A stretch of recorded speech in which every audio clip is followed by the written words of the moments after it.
Just one second. There we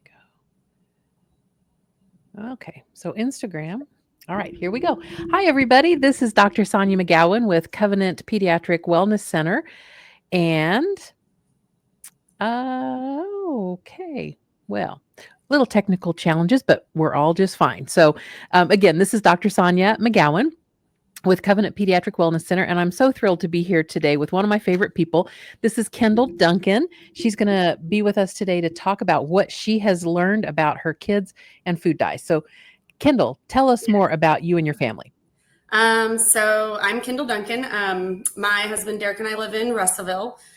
Together we have 4 kids total between us, ages 15, 7, 4, and 2. So and they're all very, very active, very busy. We have full schedules most of the year. But today, mostly just talking about and sharing our testimony with Roman, who is our newly 7-year-old. So, how did you find me? How did we come to be in the same circle?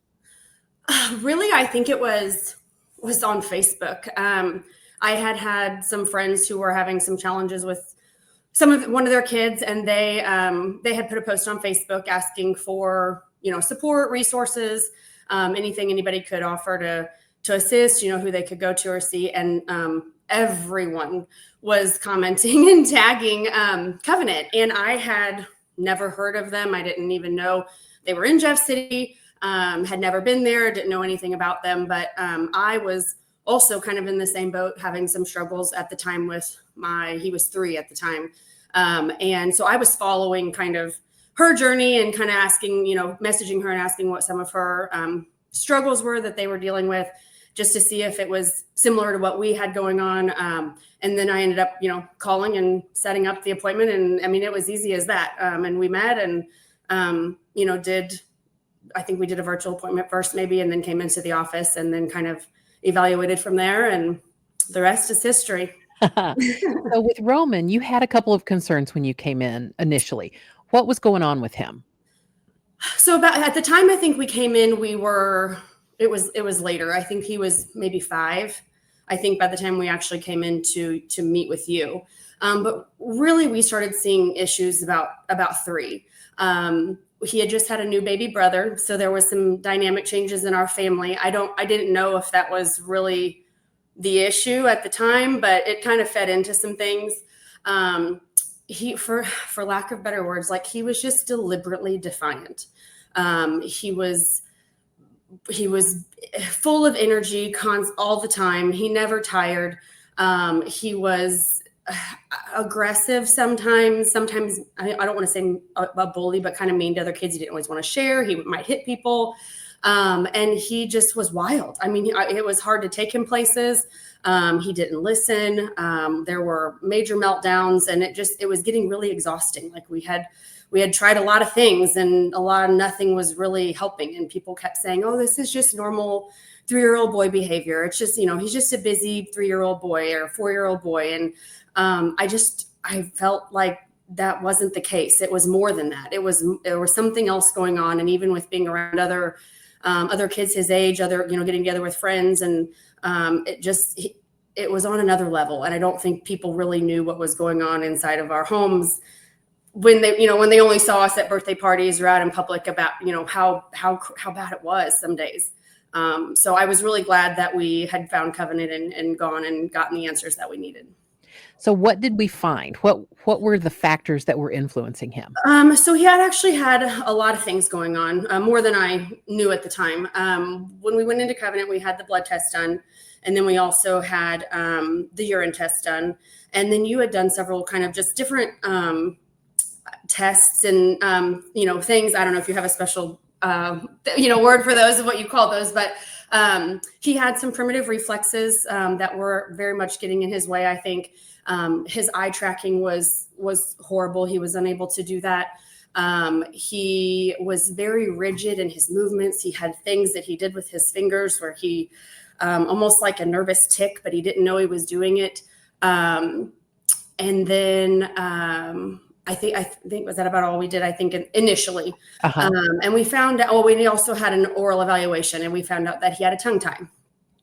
So which made total sense to me at the time because he, over the past 2 years, had become a very picky eater, which was playing probably a huge role into some nutrient deficiencies and things because he just wasn't able to really digest the food and break down the food and clear the food from his mouth like he should be able to.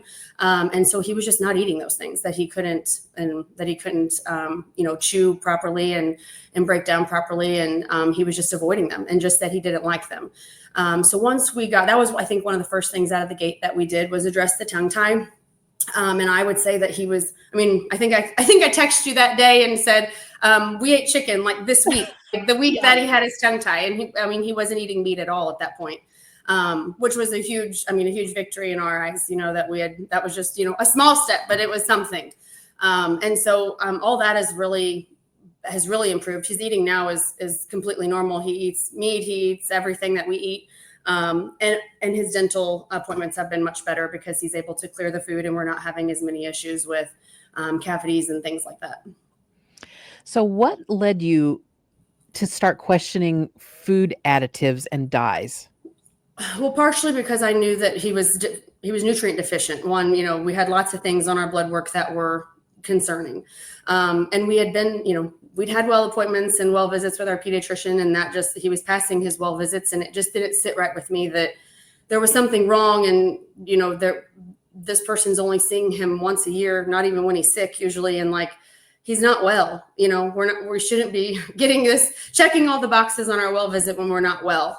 But he's, I think all of, what was the question you asked me again? Sorry, I lost my train of thought. No, that's okay. What made you kind of start questioning food dyes? So the nutrient deficiencies, yes. And then it's kind of when we first started our journey kind of with just eliminating whatever we could. We went through our pantries, just trying to find things that were less toxic, less sugar, less artificial dyes, less any of it. And we really just started with our food first. And that kind of fed into, detergents, fragrances, candles, soaps, lotions. It's everywhere. And it's overwhelming, but I think just starting with the food was a huge start for, a great place for us to start. It really helped. And so what changes did you see in him once you got your mind around the fact that things have to change? So it was interesting because one of the things that we tried early on was removing Red 40. That was something that was talked about. It was people pretty much, widely known. Red 40, I feel like, was kind of the main guy for a lot of people. And I focused on that whenever I, went through our pantry and took everything out and went through the foods that he was eating. What is he eating regularly that has Red 40 in it? And I didn't find a lot of things. But we tried that at first, and I didn't see a huge difference. But later, after we had met with you and done all the other things, we went cold turkey. After kind of watching the documentary on the food dyes, I just felt like the people in the documentary were speaking to me. Like they were saying the same things about their kids that I was dealing with. And I felt like we were in the same boat. So I was like, it's not going to hurt anything to try. So we went back and revisited the dye-free and removed all dyes, all of them. And that's really where we saw a huge difference. And I would say within a week's time, he was a completely different kid. And what was the name of the documentary? It's called To Die For, dye like DYE. It is, and even if you're not sure if this is something that's for you, I think it's just really interesting to watch it because it's a great resource. They've already done all the research for you. All you got to do is listen. And I think it streams on Amazon Prime is where we watched it. There's probably a few other places where you can watch it, but it's very informative. I felt like I said, I could resonate with the families wholeheartedly. That this is what we're dealing with. And it's crazy that something as simple as a food coloring could change your kid's behavior that much. And so you saw a complete change in the defiance, in the noncompliance, the aggression, all of that. All of it, the irritability, all of it. And I even, at the time he was in preschool, so we were packing lunch every day. And, we had already kind of made some switches to, like I said, going through and just removing toxins in general, just because we were having some eating difficulties with him. But once we had made changes to where things were mostly dye free, and we were sending those to school, and then we started kindergarten, and I was excited that he was going to have like hot meals, right? Because I'm packing cold lunches most of the time, and he's got to be sick of these foods. I was so excited to have warm meals, and I felt like about 2 months into school, we were starting to see a regression. And I decided that we couldn't do school lunch anymore. And once I started packing lunch again, it cleared right up. And I tried to be lenient in it and not try to control it outside of my house for a long time. We'll just control what we can inside our house, and outside of that, it'll be fine. And it got to a point where I couldn't do that anymore. It really needs to be all the time, at school, at home. We have friends that, know, and family that knows. And at school, it was hard to always know what he was eating. And we had a great teacher last year who, was very welcoming of us, bringing in our own, treats for other kids' birthdays. I could get a dye-free cupcake at a local bakery. We've got several local bakeries here that do dye-free options. So we could bring those into school. She had treats and things that she would give out to kids for answering questions. She let me bring in my own. She let him bring in his own snacks. So, I mean, it really wasn't an issue for us at all to try to make, for them to make those accommodations. That's amazing, because I hear a lot of other families say, grandparents don't understand, and they think, oh, just a little bit's okay, or, don't deny them the fun foods, things like that. Well, and he's to the point now. I mean, he's 7 now. So, I mean, when you're looking on an ingredient list, you're looking for a color and a number. He can read. He can find them. He looks. He can read the ingredient list. He knows if it's something he can or can't have. And I mean, we're in a routine of what, like I said, of what we buy, is kind of what we buy. We've gone and done the research of, finding the foods that he likes, just in a different brand. They're out there. It's not hard to do. He loves Cheetos. He can't have regular Cheetos, but, simply makes a Dorito and a Cheeto without the dyes in them. And we buy those, and my kids, they eat them just the same. They're no different, which is silly that it is even that it has to be that way, that they even have to make two. Why even have them in there anyways? But yeah, they don't. I mean, he doesn't complain. We just, like I said, we've tried to find the things that they like in a different brand, and they're usually fine with it. So you're looking for a color and a number. Yes. What are the food dyes? Why are they used? Are there ones that are more problematic than others? So they're artificial, synthetic, man-made, basically for food coloring, basically just to make it more colorful, brighter, more appealing to the eye. That's literally the only purpose. There's red 40, blue wand, yellow. I mean, there's, all the different, there's, I think, gosh, I'd have to go back and watch the documentary. She names them all. I think is there 7? Something like that. 7 or 9. I have found, like I said, when we tried to remove just red 40, I didn't see a huge difference.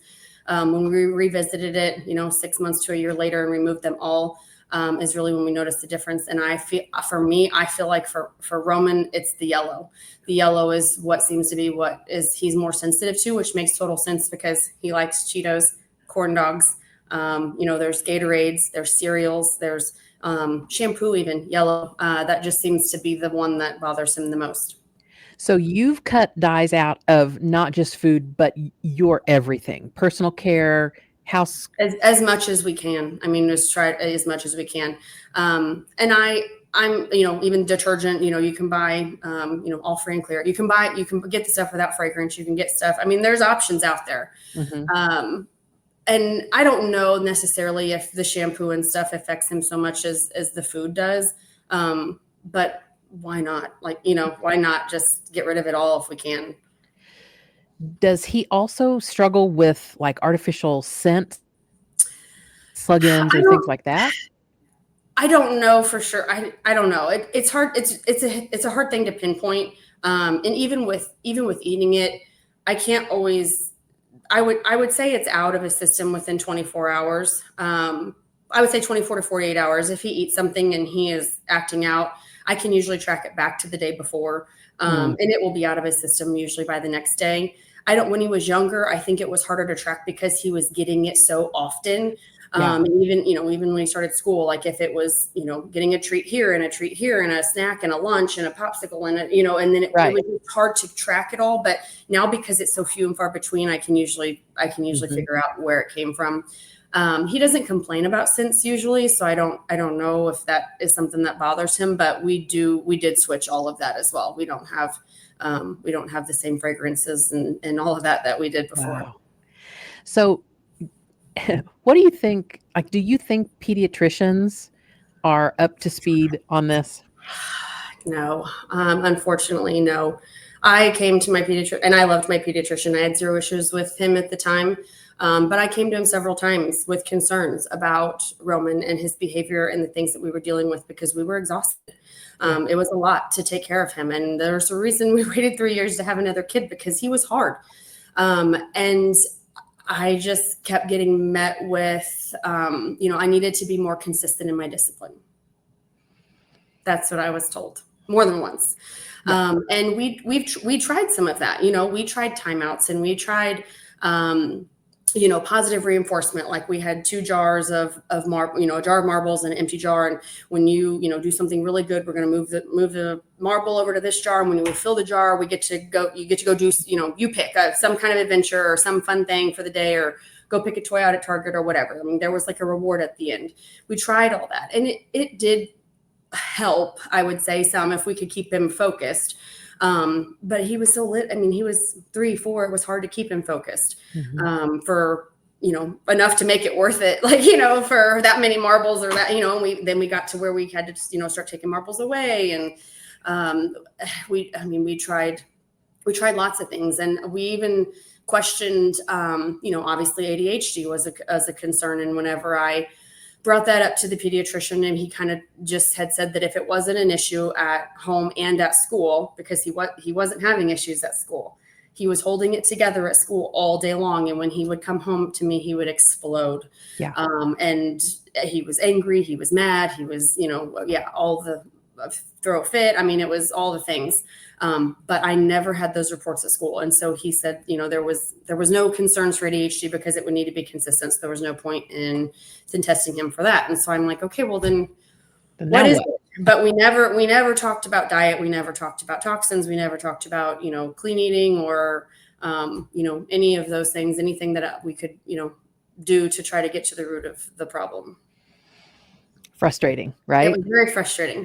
Yeah. It was very frustrating. So we ended up at Covenant and got a lot of answers. In addition to the tongue tie, we did some craniosacral therapy, which really helped him as well.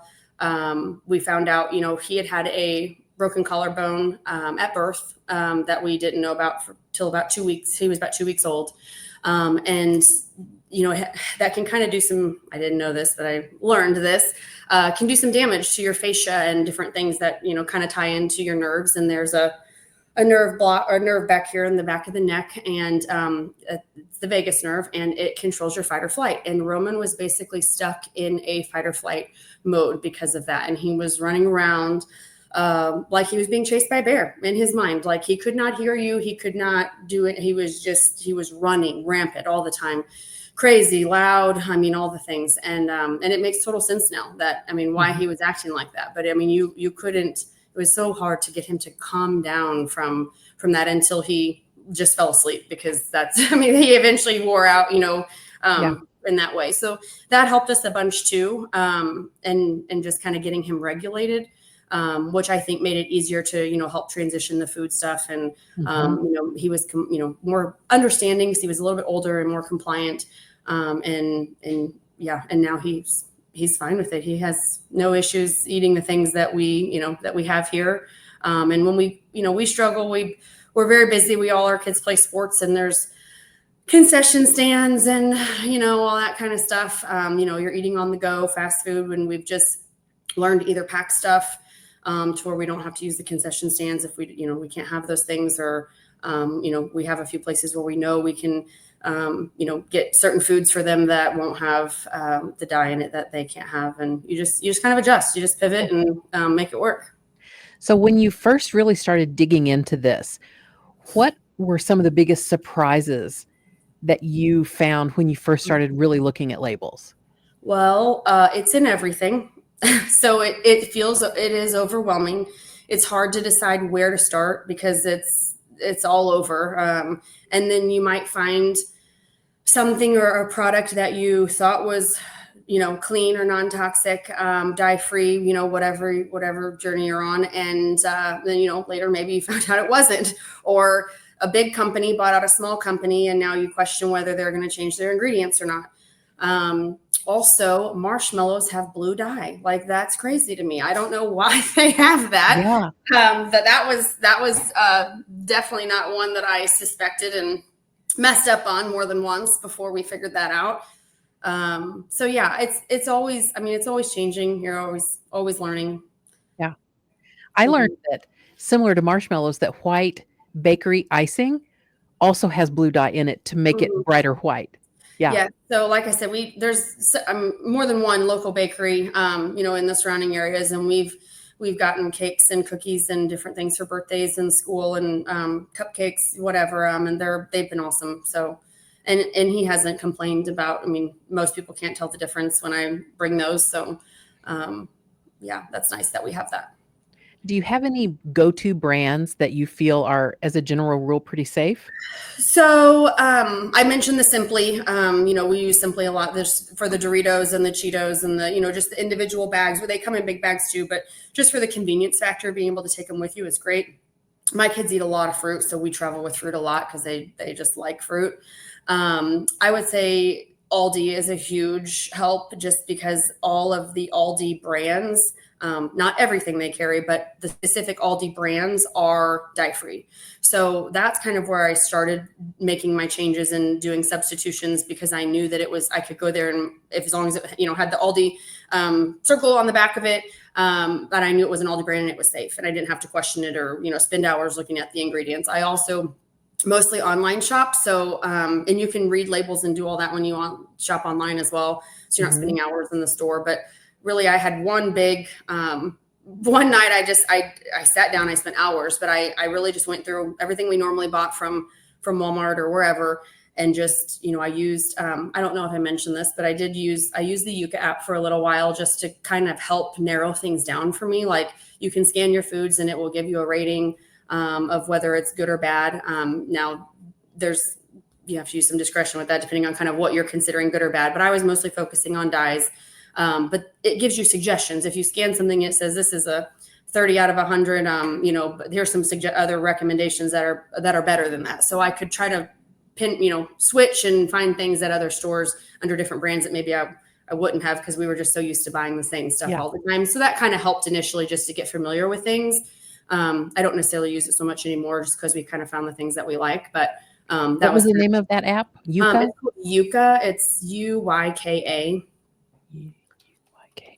Okay. But again, I'm not going to say it's perfect. You kind of have to, it depends on what you're looking for. So there's, if you're looking just to be dye-free, that's one thing, but you can be dye-free and still be eating Oreos and Cheetos, and, you're not necessarily, always eating healthy foods, or, non-toxic, or, perfectly clean, not all natural, whatever. So, you can kind of have to pick your battles there. So how do you talk to other moms about this when they ask you, without sounding like judgmental or difficult? I think I don't tell anybody that they have to, if you want to come to me and ask me questions about what we do and what worked for us, like, I'm an open book. I'll tell you, I'll tell you our story. That's why I'm here. But I don't try to put it on anyone else. Like, that's your choice, and you have to do what works for your kid. If it's not an issue for your kid, maybe you don't feel the need to change it. I think there's plenty of research out there that says it's horrible for you, even without any reactions. I think it would be a good thing for anybody to look into.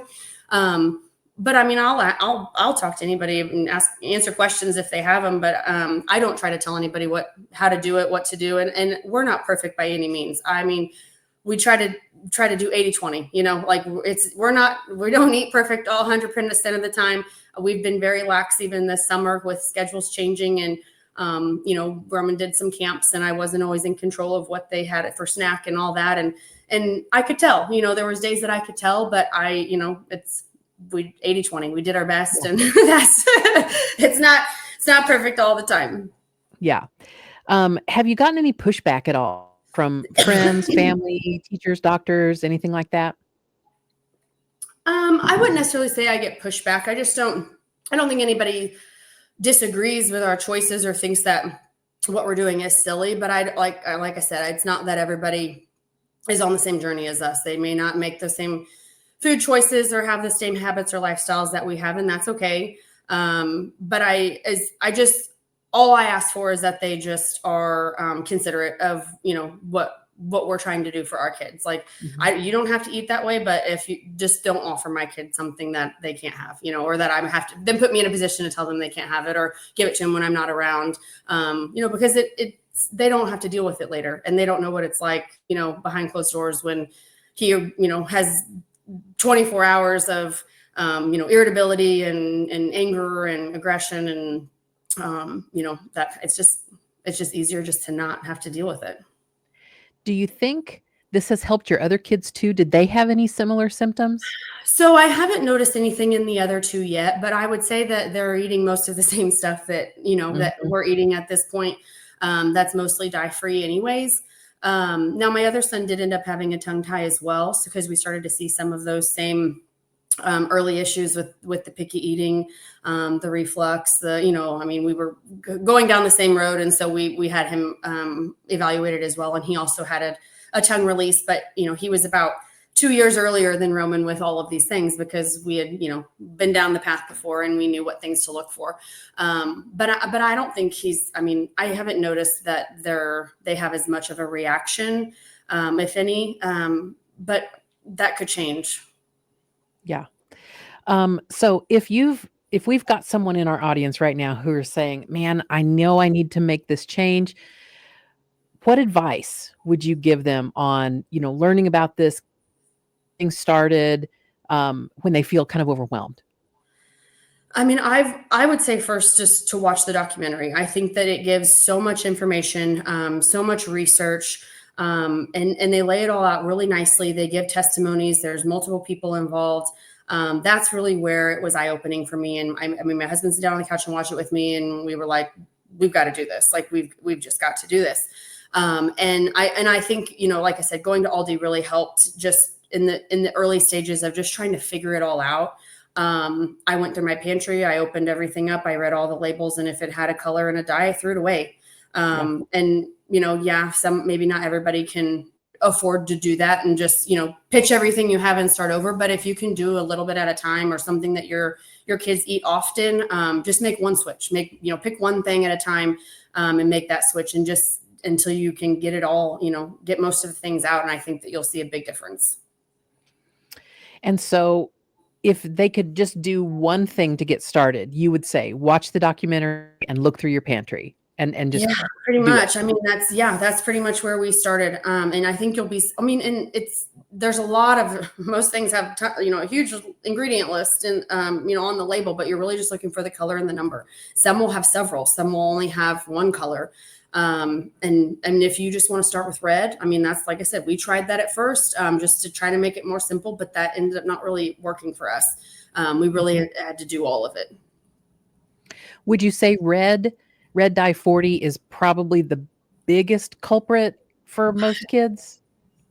It seems to be. It seems to be the most common, I guess, or maybe the most widely talked about. And I would say because it's in so much stuff. Because it Mm. just seems there's a lot of red, a lot of pink. Especially in food, cosmetics, all of that. So I think it's probably used the most. But like I said, with my kids weren't. I just didn't find a lot of things that they were eating that were red. Like we had some pink Mm. yogurts maybe, but there wasn't. We didn't really keep red Gatorade anyways. We didn't have a lot of stuff that were red. Now, had I at that time gone and done everything that was yellow, that would have probably been a bigger thing for us because we had a lot of yellow. Mm. Got it.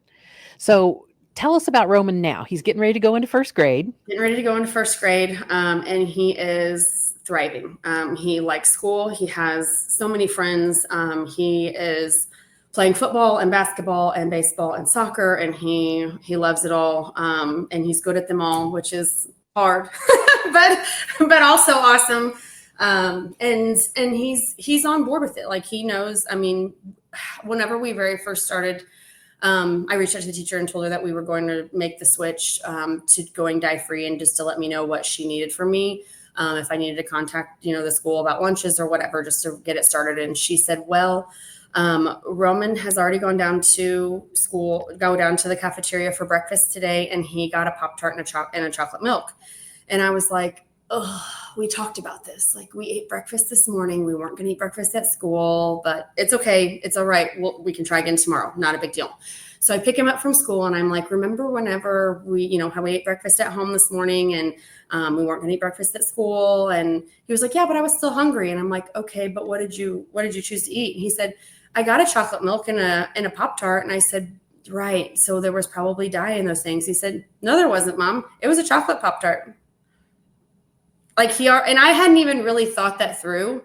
But he was right. And I had him show me the one that he picked. And I looked it up right away on Google, and yeah, no dyes. So, I mean, he had really already kind of figured it out. And when I asked him, and I think I called you or texted you about this too, but once we were a couple weeks into this, and I was like, do you feel different? Like, do you feel better? Do you notice anything at school, like with eating this way? And he was like, I think that I can sit still better. And I think that I can focus better at school. And I'm like, well, then that's enough for me.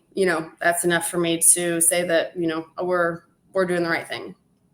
The insight for a kid his age to be able to say that, that's amazing. So it must have really felt big for him to be able to vocalize it like that. Yeah, I think so. And he'll tell people, he'll say, does that have dye in it? He'll ask. And like I said, we've been doing it for a while now. So he kind of knows what things he can and can't have if he's not at home. And yeah, he's done great with it. So one of the things we say around here at our clinic a lot is that the why matters. And there was a why behind his anger and irritability and lack of focus and behavior issues. Absolutely. And I think that although he had a lot of things going on, and we were only addressing part of it. You know what I mean? I think that the tongue release helped with the food and the digestion, and had a part in that as well. The craniosacral therapy definitely helped with the energy and the chaos, and just getting him regulated, and being able to sleep and rest, and do all of that. But I think the food also, the dyes, getting rid of that really helped with the aggression and the irritability, and the meltdowns and all of that. So I really think it was a combination of all of the things to get him where he is today. Well, it's amazing. And I commend you there are a lot of moms who would say, oh, that's too much, man. I just can't. I can't get my head around it. It's too overwhelming. But you did it. And gosh, has it ever paid off? And I feel like if we hadn't seen changes in him, maybe we wouldn't have thought it through. But I mean, the week he got his tongue released, he was eating different foods.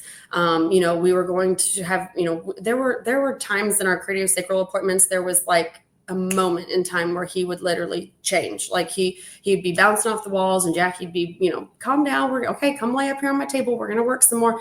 And it would click, and he would almost fall asleep. And he'd walk out of there calm as could be. It wasn't like that every time, but a lot of times it was like that. I also didn't mention this, but we did some foot baths, some detox foot baths as well. And I had him do one by himself the very first time, and just kind of observed.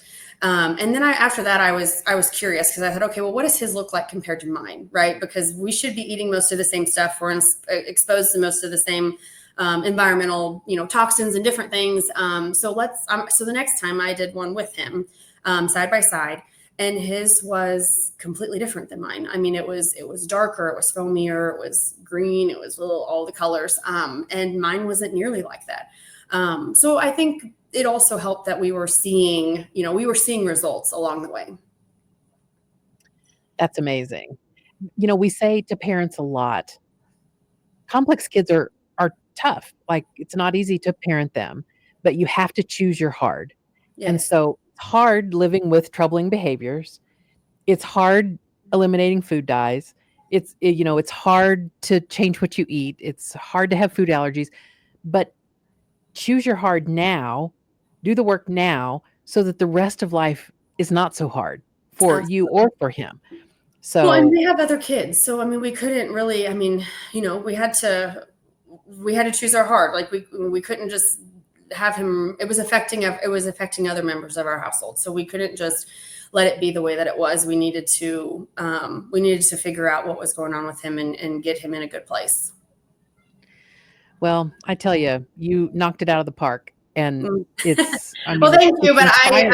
I really commend you. I really wouldn't have any of the things that I know, or that any of the treatments we did, or any. I mean, we would probably still be searching had we not found you. So forever Well, grateful. I appreciate that. Words are my love language, so I appreciate that. But what you have to think about too is as time went on, he would have been less able to cope and compensate in a school setting, and he would have started acting out there too, It would have and he become an issue. probably would have ended up with some sort of diagnosis, Correct. behavior Correct. problem, ADHD, and it Right. was none of that. It That was was none of not his that. problem. It was none of that. But you're right. Had we not addressed it early enough to where he could focus, to where he, his, with the eye tracking and being able to, sit and focus and pencil writing and hand all of the coordination things, and getting the behavior under control, I just think we would have ended up with Mhm. an ADHD test down the road. And then you're, posed with, are we going to medicate? Or are we not going to medicate? And that was something I never really intended to do. So then again, you're choosing your heart. We would have been dealing with it in a different way. Well, I can't wait to see. I love watching your family on Facebook and keeping up with everything that you're doing and just watching, all of your kids just thrive because of the decisions that you've made. So good job, mama. Yeah. Thank you. I'll also say, I think I had this in my notes, but I started following some pages and things on Facebook and Instagram that also I think were good resources. One of them is the Food Babe, and I'm sure many Okay. people have heard of her or seen her. She's done a lot of pushing with getting artificial food dyes out of our food and working with RFK Jr. She's on Instagram. And then on for Facebook, I actually have two different groups that I'm in. There's a Dye Free Family and then a Dye Free Kids. And both of those are full of people just like me, who are looking for help or suggestions, or they maybe would post different foods and things that they found at different stores. Just a little bit of all of it. So I found that that's been very helpful as well. Awesome. Well, thank you so much for your time today. I'm sure that there are so many parents watching who are grateful to hear your testimony and have, some practical hints and tricks of how to make this change for your family. Yes, I hope so. I mean, that's, like I said, why I'm here. I try to share, things that I find, just to try to help educate people, because you don't know what you don't know. And so once it's, kind of put in front of you and you can do some research and educate yourself and get more knowledge, I think definitely was, willing to help anybody. So Well, thank you so much. yeah, And I thanks for having me. appreciate your time and your expertise. And I'll see you soon. All right. Thanks. Okay. Bye. Bye-bye.